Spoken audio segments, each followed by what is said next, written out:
Hi welcome to law families. இன்னைக்கு நம்ம free discount போறோம். அதுக்கு தேவையான பொருள் என்னென்ன பாப்போம். கேரட், பீன்ஸ், கொடமிளகாய், பெரிய வெங்காயம். உங்க வீட்ல வெங்காயம் இருந்தா அட யூஸ் பண்ணிக்கோங்க. ஃபர்ஸ்ட் நம்ம கடியை பொடிச்சு எடுத்துக்கலாம்.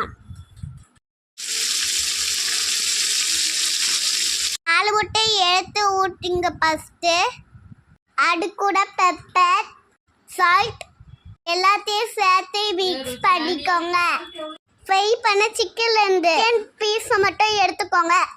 வாங்க நம்மளே சமைக்க ஆரம்பிக்கலாம். பாத்ரூம் சூடான்னு கொஞ்சோண்டு ஆயில் ஊற்றிக்கோங்க.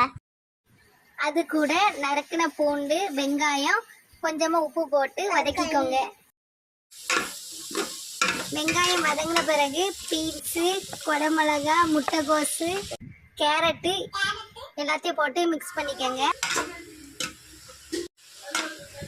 காய்கறி முக்காப்பதம் வெந்ததுக்கு அப்புறம் நீங்க வடிச்சு வச்சிருந்த சாதத்தை எடுத்து உள்ள போட்டு அது கூட உங்களுக்கு தேவையான காரத்துக்கு பெப்பரை தூவி ஏற்கனவே நம்ம ரெடி பண்ண முட்டையும் சிக்கனையும் எடுத்து அது போட்டு நல்லா கலவி வச்சுக்கோங்க. இப்போது உங்களுக்கு சிம்பிளான ஈஸியான ஃப்ரைட் ரைஸ் ரெடி.